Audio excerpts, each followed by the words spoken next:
Okay, stop lige. Har du nogensinde set noget på nettet og tænkt, det lyder helt vildt, og så delte du uden at tjekke? Fake news? Det ser ægte ud, det føles ægte, men det er det ikke. Fake news er falske eller vildledende nyheder, designet til at manipulere lige netop dig.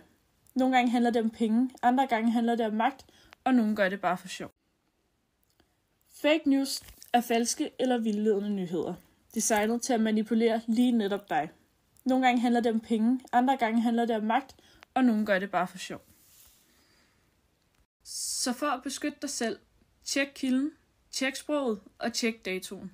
Eller gå ind på vores hjemmeside realitycheck.dk og tjek dine facts. Fake news kan sprede had, skabe frygt og ændre, hvordan vi stemmer.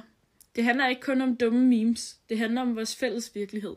Så næste gang du ser noget vildt online, stop op, tænk, tjek før du deler.